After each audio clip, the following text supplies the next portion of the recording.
Hello everyone, welcome to good earnings Telugu. మనం ఈరోజు financial సర్వీసెస్లో మెయిన్గా బ్యాంకింగ్ స్టాక్స్ గురించి మాట్లాడదాము. మెయిన్గా చాలామంది అనలిస్టులు ఎక్స్పర్ట్స్ కానీ చాలామంది చెప్తున్నారు బ్యాంకింగ్ స్టాక్స్, మెయిన్గా ఫైనాన్షియల్ సర్వీసెస్ స్టాక్స్ అన్నీ కూడా ఇక్కడ నుంచి నెక్స్ట్ 2 to 3 years చాలా బాగా ప్లే చేస్తాయి, బాగా పెరుగుతాయి అన్నట్లు చెప్తున్నారు. అసలు ఎందుకు పెరుగుతాయి, అసలు బ్యాంకింగ్ స్టాక్స్ అసలు పాజిటివ్నెస్ ఏమున్నాయి, అండ్ అలాగే ఏ బ్యాంక్స్లో ఇన్వెస్ట్ చేస్తే బెటర్ ఈ టైంలో. మన కొన్ని బ్యాంక్స్లో, చాలా లిస్ట్ ఆఫ్ బ్యాంక్స్లో నేను కొన్ని అనాలిసిస్ చేశాను. దాంట్లో ఏ బ్యాంక్స్ చాలా ఫాస్ట్గా గ్రోత్ ఉన్నాయి అండ్ వాటిలో అసెట్ క్వాలిటీ ఏది బాగుంది ప్రజెంట్ ఇప్పుడు చూస్తే, దేనిలో ఇన్వెస్ట్ చేస్తే బెటర్ అనే వాటి గురించి మాట్లాడదాం ఈరోజు వీడియోలో.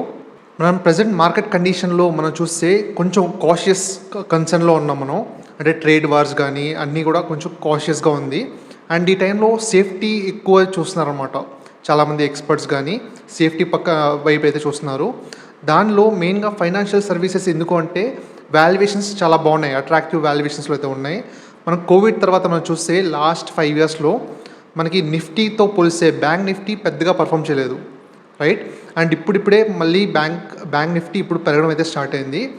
ఇప్పుడు నిఫ్టీ కన్నా బ్యాంక్ నిఫ్టీ ఎక్కువ పెరిగే ఛాన్సెస్ అయితే ఉన్నట్లుగా చాలామంది ఎక్స్పర్ట్స్ అయితే చెప్తున్నారు.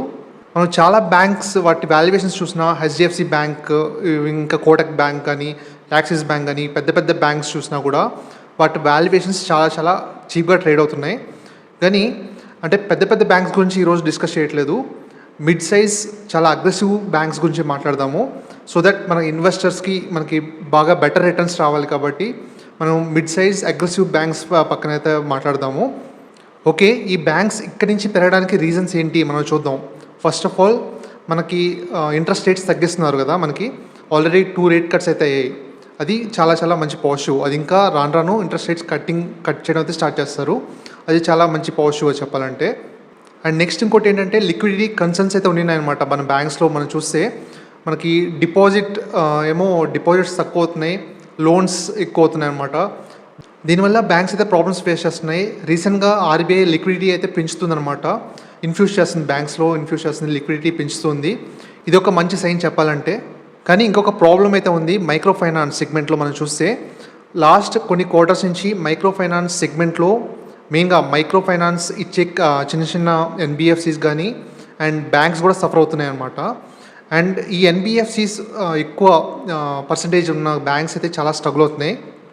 అది ఇప్పుడు చూస్తే హై పీక్లో ఉందన్నమాట. మనం చూస్తే ఐడిఎఫ్సి ఫస్ట్ రిజల్ట్స్లో కానీ మిగతా అన్ని బ్యాంక్స్లో కానీ ఈ క్వార్టర్లో హై వచ్చిందనమాట. అండ్ ఇక్కడ నుంచి డిక్లైన్ అవుతుంది. అంటే ఇక్కడ నుంచి మైక్రో ఫైనాన్స్ ప్రాబ్లమ్స్ అనేది బ్యాంక్స్లో కానీ అన్నింటిలో కూడా రాను రెడ్యూస్ అవుతుంది అని చెప్పి చాలామంది ఎక్స్పర్ట్స్ కానీ వాళ్ళ మేనేజ్మెంట్స్ కానీ చెప్తున్నారు. సో దట్ మనకి మైక్రో ఫైనాన్స్లో కూడా బ్యాడ్ ఫేస్ అనేది తగ్గిందనమాట. ఓకే, ఈ మైక్రో ఫైనాన్స్ ఎందుకు అంటే ఇంత ఇష్యూస్ ఇలాగ క్రియేట్ అయింది, దానికి రీజన్ ఏంటంటే మనకి 2022లో మనకి గవర్నమెంట్ మైక్రో ఫైనాన్స్ పైన లిమిట్ ఉండేదన్నమాట. అంటే పర్సంటేజ్ ఎంత ఉండేది, దాని లిమిట్ తీసేశారన్నమాట. దానివల్ల మైక్రో ఫైనాన్స్ అంటే ప్రాఫిట్స్ ఎక్కువ వస్తున్న దాంతో బ్యాంక్స్ కానీ అవన్నీ మిగతా ఎన్బిఎఫ్సిస్ కానీ బాగా ఎక్కువ ఇచ్చారు, హై ఇంట్రెస్ట్ రేట్స్కి అయితే ఇచ్చారన్నమాట. దాని తర్వాత రీసెంట్గా మైక్రో ఫైనాన్స్ పైన మళ్ళీ ఆర్బీఐ ఈ ఫిబ్రవరిలో ఇంట్రెస్ట్ రేట్స్ పైన అయితే రెస్ట్రిక్షన్స్ అయితే చేసింది.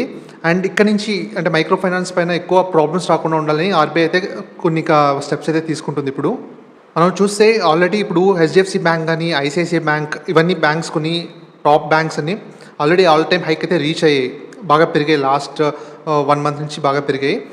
అంటే ఇక్కడ నుంచి అంటే పెరగవా అనడానికి లేదనమాట. ఇది చాలా చాలా ఎర్లీ స్టేజ్ ఇది చెప్పాలంటే. ఇది నెక్స్ట్ 2-3 years కూడా అట్లీస్ట్ 2 years అయితే బాగా ప్లే చేసే ఛాన్సెస్ అయితే ఉంటుంది. ఈ నెక్స్ట్ 2 yearsలో అన్ని ఫైనాన్షియల్ సర్వీసెస్వి చాలా వరకు బెటర్గా పర్ఫామ్ చేసే ఛాన్సెస్ అయితే ఉంది. కానీ మనం అసెట్ క్వాలిటీ కూడా చూసుకోవాలి. మనకి ఇంకా మైక్రో ఫైనాన్స్ సెగ్మెంట్లో ఇంకా పెయిన్స్ ఉండే కొన్ని బ్యాంక్స్ కానీ కొన్ని అయితే ఉన్నాయన్నమాట. వాటిని కొంచెం జాగ్రత్తగా చూసుకొని మనం అవాయిడ్ చేయడం చాలా వరకు బెటర్ ఈ టైంలో. అంటే కొంచెం అసెట్ క్వాలిటీ కొంచెం స్టేబుల్గా ఉండి మంచి గ్రోత్ ఉన్న బ్యాంక్ని అయితే మనం పిక్ చేద్దాం. ఈరోజు ఒక 3 బ్యాంక్స్ గురించి మాట్లాడదాం ఈరోజు. ముందుగా ఐడిఎఫ్సి ఫస్ట్ బ్యాంక్ గురించి మాట్లాడదాము. ఎందుకంటే ఐడిఎఫ్సి ఫస్ట్ బ్యాంక్లో చాలామంది అయితే ఇన్వెస్ట్ చేసి ఉంటారు అండ్ చాలామందికి అంటే ఎక్స్పెక్టేషన్స్ అయితే చాలా హైలో ఉంది. చాలా వరకు అట్లీస్ట్ ముందందరూ IDFC first bank next HDFC bank అయిపోతుంది అన్నట్లు అనేవాళ్ళు. కానీ షేర్ ప్రైస్ మనం చూస్తే అంటే చాలా వోల్టాయిల్గా ఉంది, పెరిగి మళ్ళీ ఇప్పుడు పడుతూ వస్తుంది కదా. దీనిలో మనకి మైక్రో ఫైనాన్స్ ఇష్యూస్ అయితే ఉన్నాయన్నమాట. మైక్రో ఫైనాన్స్ ఇష్యూసే కాదు, ఓల్డ్ లోన్ బుక్ లెగసీ బుక్లో కూడా ఇన్ఫ్రాస్ట్రక్చర్ లోన్స్ అయితే ఉన్నాయి. దానివల్ల ఎన్పిఎస్ పెరిగాయి అనమాట. అదొక ఇష్యూ.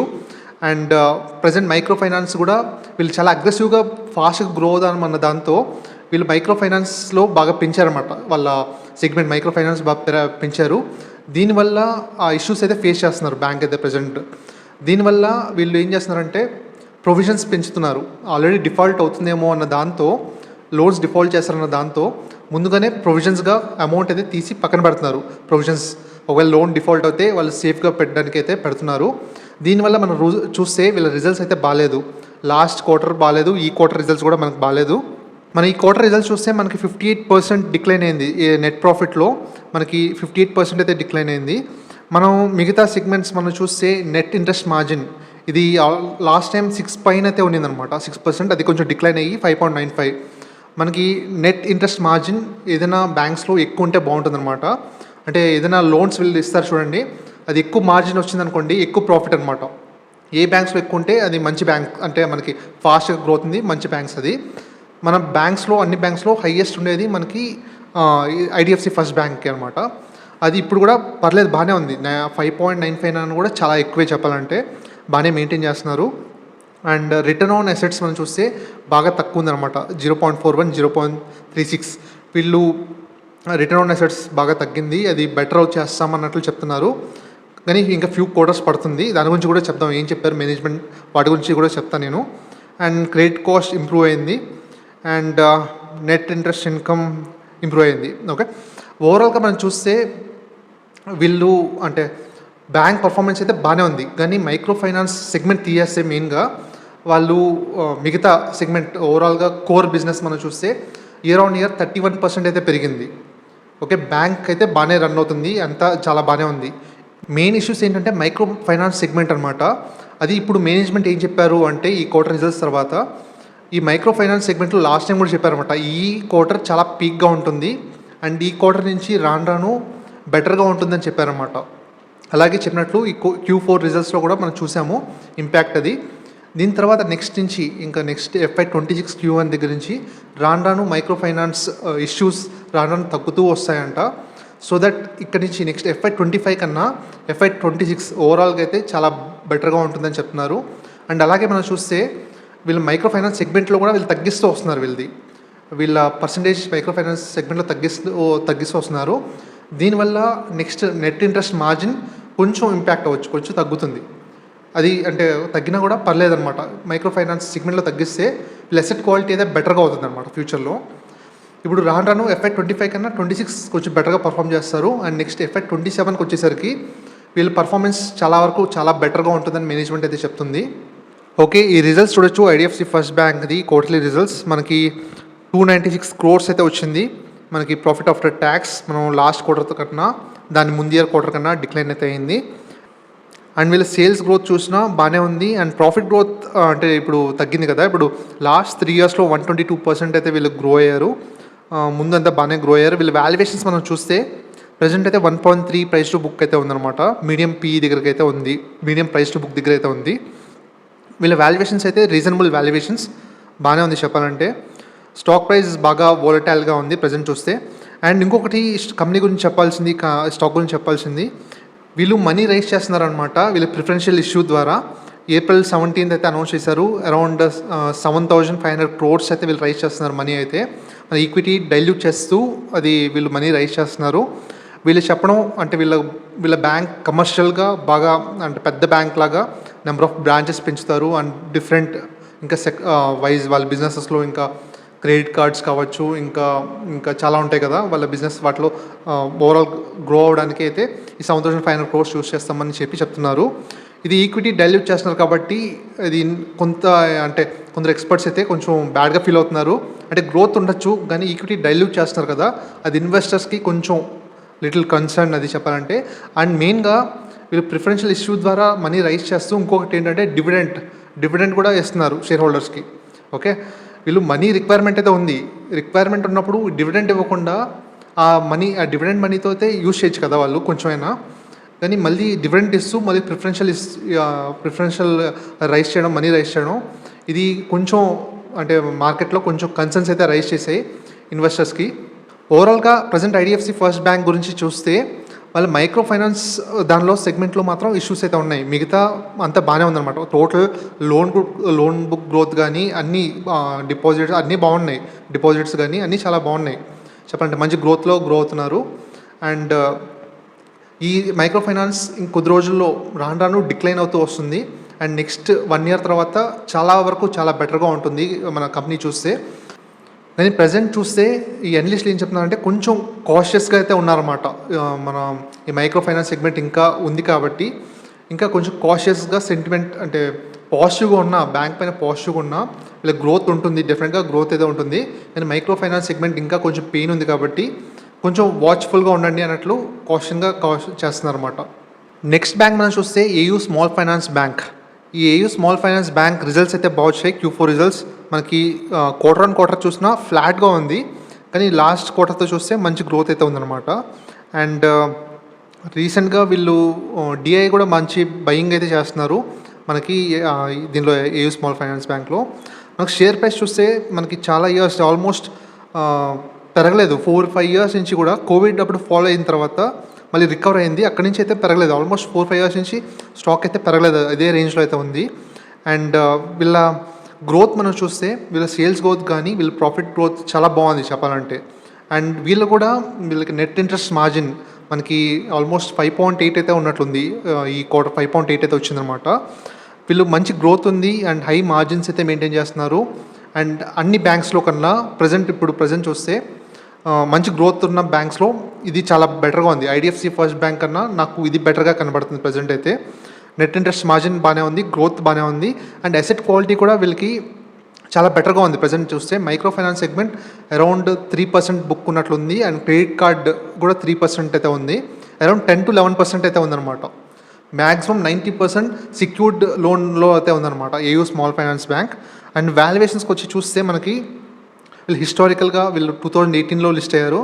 అండ్ అక్కడి నుంచి మనం చూస్తే ఆల్మోస్ట్ 9-10 ప్రైస్ టు బుక్ దగ్గర నుంచి బాగా ఫాలో అయిపోయి దగ్గర 2 దగ్గరికి అయితే వచ్చింది. ఇప్పుడు ప్రజెంట్ అయితే 3 ఉంది. మంచి వాల్యూలో ఉన్నారన్నమాట. వీళ్ళు చాలా ఫాస్ట్గా గ్రో అవుతారు కాబట్టి వీళ్ళకి కొంచెం హై వాల్యుయేషన్స్ అయితే ఇస్తారు వీళ్ళు బ్యాంక్స్కి. అండ్ ఎప్పుడైనా లార్జ్ బ్యాంక్స్కి అంటే పెద్ద banks for example HDFC bank ఇప్పుడు చాలా పెద్ద బ్యాంక్ అయిపోయింది. ముందు దానికి ప్రైస్ టు బుక్ 5 అలా ఉండిందనమాట. రాను తగ్గుతూ వచ్చింది దాని వాల్యుయేషన్స్. ఎందుకంటే మర్జర్ అయింది ఇప్పుడు చాలా పెద్ద బ్యాంక్ అయిపోయింది. అండ్ వాళ్ళ గ్రోత్ తగ్గుతుంది, అన్నీ చూసుకొని మార్కెట్ అయితే కొంచెం తగ్గిస్తుంది అనమాట వాళ్ళకి. అలాగే ప్రజెంట్ అయితే వీళ్ళకి 3 అయితే ఇస్తున్నారన్నమాట. మనం లార్జ్ బ్యాంక్స్ కన్నా ఈ ఏయూ స్మాల్ ఫైనాన్స్ బ్యాంక్ డెఫినెట్గా ఫాస్ట్గా గ్రోత్ ఉంది. అండ్ వీళ్ళకి 3 ఇచ్చారు ప్రైస్ బుక్ అంటే రీజనబుల్గా చెప్పాలంటే. మంచి వాల్యూలో ఉంది. మంచి ఏయూ స్మాల్ ఫైనాన్స్ అయితే బాగానే ఉంది చెప్పాలంటే వాల్యుయేషన్స్. మనం ఏయూ స్మాల్ ఫైనాన్స్ బ్యాంక్ వీళ్ళు 2018లో అయితే వచ్చారు కదా, అక్కడి నుంచి FY25కి ఒక 7 years జర్నీలో వీళ్ళ గ్రోత్ మనం చూస్తే కస్టమర్ బేస్ 15x అయితే అయింది. ఎంప్లాయీస్ 4.6 times అయితే అయింది. Touch points 5.2 times. Deposits 15.7 times. Gross loan portfolio 7.1 times. అలా చూస్తే ఎవ్రీథింగ్ EPS 5.7 times అన్నీ బాగా పెరిగాయి అనమాట. కానీ షేర్ ప్రైస్ మాత్రం పెరగలేదు పెద్దగా. మనం చూస్తే షేర్ ప్రైస్ అయితే బాగా పెరగలేదు. అన్నిట్లో అయితే మంచి గ్రోత్ అయితే ఉందన్నమాట. అంటే వాల్యుయేషన్స్ కూడా అప్పుడు హై వాల్యుయేషన్స్ తీసుకొని నాకు తెలిసి షేర్ అయితే పెరగలేదు. ఇప్పుడైతే నాకు రీజనబుల్ వాల్యుయేషన్స్ అయితే ఉంది. అండ్ ఇంకా ఎక్స్పర్ట్స్ కూడా మంచి పాజిటివ్గా ఉన్నారు బ్యాంక్ పైన. ఏయూ స్మాల్ ఫైనాన్స్ బ్యాంక్ పైన బాగా పాజిటివ్గా ఉన్నారు. ఇంకా మిగతా స్మాల్ ఫైనాన్స్ బ్యాంక్స్లో మనం చూస్తే ఈక్విటాస్ కానీ ఇంకా ఉజ్జీవన్లో కూడా వాళ్ళకి అన్సెక్యూర్డ్ లోన్ ఎక్కువ ఉంది. దీనివల్ల వాళ్ళకి ప్రాబ్లమ్స్ అయితే ఫేస్ చేస్తున్నారు. And AU small finance bank అయితే చాలా బెటర్గా ఉంది. వీళ్ళ బుక్ అయితే చాలా క్లీన్గా చాలా అంటే సెక్యూర్ లోన్ అయితే ఎక్కువ ఉంది కాబట్టి ఇది చాలా వరకు బెటర్ స్టాక్ ఈ టైంలో పిక్ చేయడంలో. అండ్ నెక్స్ట్ బ్యాంక్ మనం చూస్తే ఫెడరల్ బ్యాంక్. ఈ బ్యాంక్ మిడ్ సైజ్ బ్యాంక్లో చాలా వరకు బెటర్ అంటే మంచి మేనేజ్మెంట్, చాలా మంచి అసెట్ క్వాలిటీ బాగుంటుంది అని మంచి పేరు ఉంది. చాలామంది అనలిస్ట్ కూడా ఇప్పుడు పాజిటివ్ ఉంటుందన్నమాట ఫెడరల్ బ్యాంక్ పైన. ఈ బ్యాంక్ చూస్తే ఈ క్వార్టర్ రిజల్ట్స్ బాగా వచ్చాయి, డీసెంట్ రిజల్ట్స్ అనమాట. మనకి నెట్ ప్రాఫిట్ అయితే 13.7% పెరిగింది. అండ్ NII కూడా పెరిగింది. అండ్ నెట్ ఇంట్రెస్ట్ మార్జిన్ మనం చూస్తే 3.12 అనమాట. 3.12 అయితే ఉందన్నమాట. ప్రీవియస్ క్వార్టర్ కన్నా బెటర్గా అయింది. మిగతా బ్యాంక్స్ అన్నీ చూడండి 3-4 మధ్యలో అయితే ఉంటుందన్నమాట. మనకి ఏయూ స్మాల్ ఫైనాన్స్ బ్యాంక్ కానీ ఐడిఎఫ్సి ఫస్ట్ బ్యాంక్ కానీ ఆల్మోస్ట్ ఇప్పుడు 6 దగ్గర ఉందన్నమాట. 5.86 అయితే ఉందన్నమాట. ఆల్మోస్ట్ డబుల్ మార్జిన్స్ డబుల్ ఉంటాయి. మిగతా బ్యాంక్స్లో ఎక్కువ 3 to 4 maximum. Kotak Mahindra bank 4 ఉన్నట్లుంది దగ్గర. మిగతా అన్ని కూడా 3.5 3 ఆ రేంజ్లో అయితే ఉంటాయి అనమాట. అండ్ సో దట్ ఎక్కువ నెట్ ఇంట్రెస్ట్ మార్జిన్ ఉంటే మంచి గ్రోత్, అంటే మంచి మార్జిన్స్ ఉంటాయి కాబట్టి మంచి ప్రాఫిట్స్ అయితే వస్తాయి బ్యాంక్స్కి మెయిన్గా. అండ్ వీళ్ళ లోన్ గ్రోత్ బాగానే ఉంది, డిపాజిట్ గ్రోత్ బాగానే ఉంది. అండ్ గ్రాస్ ఎన్పిఏ కూడా తగ్గింది, మంచిది చెప్పాలంటే. అసెట్ క్వాలిటీ కూడా బాగానే ఉంది. నెట్ ఎన్పిఏ కూడా కొంచెం తగ్గింది. అసెట్ క్వాలిటీ ఇంప్రూవ్ అయింది. ఓవరాల్ వీళ్ళ రిజల్ట్స్ అయితే బాగున్నాయి. రిజల్ట్స్ బాగున్నా కూడా మన రిజల్ట్స్ వచ్చిన తర్వాత స్టాక్ అయితే పడింది అనమాట. మెయిన్గా స్టాక్ పడడానికి రీజన్ ఏంటి అంటే వీళ్ళ అనలిస్టులు కొంచెం అంటే కాషియస్ స్టేట్మెంట్స్ అయితే ఇచ్చారన్నమాట. రిజల్ట్స్ అయితే బాగున్నాయి, కానీ వీళ్ళు చెప్పడం ఏంటంటే షార్ట్ టర్మ్లో వీళ్ళ మార్జిన్స్ ప్రెజర్స్ వచ్చే ఛాన్సెస్ అయితే ఉంది. మెయిన్గా ఆపరేషన్ కాస్ట్ అయితే పెంచబోతున్నారు. నెక్స్ట్ ఆపరేషనల్ కాస్ట్ బాగా అంటే డెవలప్మెంట్ కోసం నెక్స్ట్ క్యాపెక్స్ లాగా పెంచుతారు అన్న దాంతో నెక్స్ట్ మార్జిన్స్ కూడా తగ్గుతాయి. దీనివల్ల కొంచెం కాషియస్ స్టేట్మెంట్స్ అయితే ఇచ్చారు.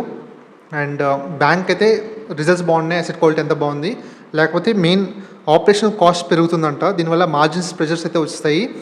అండ్ దీనివల్ల నెక్స్ట్ ఫర్దర్ క్వార్టర్స్లో అంటే అంత బాగోదు అన్నది అనలిస్టుల కన్సర్న్స్ అనమాట. ప్రజెంట్ ఈ 3 బ్యాంక్స్లో మంచి బ్యాంక్స్ ఇవి చెప్పాలంటే 3 బ్యాంక్స్ కూడా చాలా మంచివి. లేకపోతే ఐడిఎఫ్సి ఫస్ట్ బ్యాంక్ ఇంకా కొంచెం కన్సర్న్స్ అయితే ఉన్నాయి మైక్రో ఫైనాన్స్వి. కాబట్టి డెఫినెట్గా ఒక లాంగ్ రన్లో చాలా గ్రేట్ బ్యాంక్, బాగా కమర్షియల్ బ్యాంక్స్లో డెఫినెట్గా ఫాస్ట్ గ్రోత్ ఉంది. డెఫినెట్గా మీరు ఫ్యూచర్ హెచ్డిఎఫ్సి అన్నారు కదా, అవ్వచ్చు, డెఫినెట్గా అవ్వచ్చు. కానీ టైం పడుతుంది. మైక్రో ఫైనాన్స్ సెగ్మెంట్ ఇంకా 1 year పెయిన్ ఉంటుంది కాబట్టి మనకి అంత హడావిడిగా ఇప్పుడు బై చేయాల్సిన అవసరం లేదు ఆ స్టాక్ని. ఎవరైనా బై చేసిన వాళ్ళు హోల్డ్ చేయండి, పర్లేదు. ఒకవేళ స్టాక్ మళ్ళీ ఫాలో అయితే యావరేజ్ చేయండి. డెఫినెట్గా ఆఫ్టర్ 2 years, ఇక్కడ నుంచి ఆఫ్టర్ 2 years డెఫినెట్గా మంచి రిటర్న్స్ అయితే ఇస్తుంది. ఈ బ్యాంక్స్ స్టాక్స్ పెరుగుతాయి, డెఫినెట్గా బ్యాంక్ స్టాక్స్ పెరుగుతాయి. దానిలో ఇది కూడా డెఫినెట్గా పెరుగుతుంది. రాను అప్కమింగ్ క్వార్టర్స్లో కూడా నాకు తెలిసి మైక్రో ఫైనాన్స్ ఇష్యూస్ అయితే తగ్గుతూ వస్తుంది కాబట్టి బెటర్గా అవుతుంది డెఫినెట్గా ఐడిఎఫ్సి ఫస్ట్ బ్యాంక్ కూడా. కానీ ఇమీడియట్గా ఇప్పుడు వెళ్ళి కొనేయాల్సిన అయితే అవసరం లేదు, యావరేజ్ చేయాల్సిన అవసరం కూడా లేదు. ప్రజెంట్ అయితే హోల్డ్ చేసి వెయిట్ చేయొచ్చు. Next AU small finance bank అయితే నాకు బాగా అనిపించింది ఓవరాల్గా చెప్తే. అన్నిట్లో కూడా గ్రోత్ అయితే చాలా బాగుంది, అసెట్ క్వాలిటీ కూడా బాగుంది. కాబట్టి ఏయూ స్మాల్ ఫైనాన్స్ బ్యాంక్ అయితే నేను ఫస్ట్ ప్లేస్ ఇస్తాను అన్ని బ్యాంక్స్లో కన్నా. అండ్ నెక్స్ట్ బ్యాంక్ మనం చూస్తే federal bank, decent asset quality, కానీ గ్రోత్ అంటే ఇక్కడ నుంచి బాగానే ఉంటుంది. అసెట్ క్వాలిటీ బాగుంది, గ్రోత్ కొంచెం స్లోగా గ్రోత్ ఉంది. కానీ మిడ్ సైజ్ బ్యాంక్ బాగానే ఉంటుంది, హోల్డ్ చేయొచ్చు. అంటే సేఫ్టీ చేస్తుంది అనమాట మెయిన్గా. అసెట్ క్వాలిటీ బాగుంటుంది. అండ్ ఫ్యూచర్లో వీళ్ళ క్రెడిట్ కార్డ్ బిజినెస్ బాగా పెంచుతామని చెప్తున్నారు, పర్సనల్ లోన్స్ కూడా. సో దట్ మార్జిన్స్ కొంచెం పెరుగుతాయి అన్నట్లు వీళ్ళు చెప్తున్నారు మేనేజ్మెంట్ అయితే. అండ్ వన్ మోర్ బ్యాంక్, రీసెంట్గా మనకి డీసీబీ బ్యాంక్ రిజల్ట్స్ కూడా వచ్చాయి. డీసీబీ బ్యాంక్ చిన్న బ్యాంక్, అది కూడా ఆ రిజల్ట్స్ కూడా వచ్చాయి. బాగుంది చెప్పాలంటే, రిజల్ట్స్ బాగా వచ్చాయి, స్టాక్ కూడా బాగా పెరిగింది. అండ్ రిజల్ట్స్ ఓవరాల్గా బాగుంది. అన్నింటిలో కూడా పాజిటివ్గా ఉన్నారు. ఎవరైనా అంటే ఫోకస్ చేయాలనుకుంటే చూడొచ్చు. వాళ్ళ వాల్యుయేషన్స్ కూడా 0.76 అయితే ఉందన్నమాట.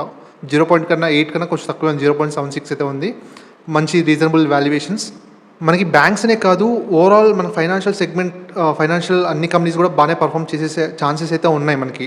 హౌసింగ్ ఫైనాన్స్ సెగ్మెంట్లో కూడా మనకి నేను ఆల్రెడీ కొన్ని months back Aptus housing finance స్టాక్ని కొన్నాను. యాప్టస్ అండ్ ఇంకోటి ఇండియా షెల్టర్ హౌసింగ్ ఫైనాన్స్ అయితే కొన్నాను. ఇండియా షెల్టర్ హౌసింగ్ ఫైనాన్స్ పెరిగిందనమాట, స్టాక్ అయితే పెరిగింది. అండ్ ఆ స్టాక్లో నేను రీసెంట్గా ప్రాఫిట్ బుకింగ్ అయితే చేశాను. ఇండియా షెల్టర్ ఆల్మోస్ట్ 25% ఎంతో పెరిగినట్లుంది దగ్గర. నేను ఆల్మోస్ట్ 900 రూపీస్ దగ్గర నేనైతే ప్రాఫిట్ బుకింగ్ 895 సంథింగ్ దగ్గర అయితే ప్రాఫిట్ బుకింగ్ అయితే చేశాను. నేను ఇంకా యాప్టస్ అయితే పెరగలేదన్నమాట. యాప్టస్ ఇంకా పెరగలేదు, స్టాక్ అయితే పెరగలేదు. అండ్ రీసెంట్గా ఎఫ్ఐఎస్ అయితే యాడ్ చేస్తున్నారు యాప్టస్ హౌసింగ్ ఫైనాన్స్లో, వాళ్ళ స్టేక్ అయితే బాగా యాడ్ చేస్తున్నారు. డెఫినెట్గా ఫోకస్ చేయాల్సిన స్టాకే యాప్టస్ హౌసింగ్ ఫైనాన్స్. అది ఇండియా షెల్టర్ నేను అమ్మేశానంటే ఆ స్టాక్ ఇక్కడి నుంచి పడుతుందని కాదు, మెయిన్గా ఆ స్టాక్ సెల్ చేసిన తర్వాత నేను క్యామ్స్ కానీ సిడిఎస్ఎల్ కానీ బై చేశాను రీసెంట్ టైమ్స్లో. అండ్ ఇది ఆల్ టైమ్ హైలో ఉంది ఇండియా షెల్టర్. అండ్ ఇవి మంచి కరెక్షన్లో ఉన్నాయి కాబట్టి ఈ స్టాక్స్కి అయితే నేను మూవ్ అయ్యాను.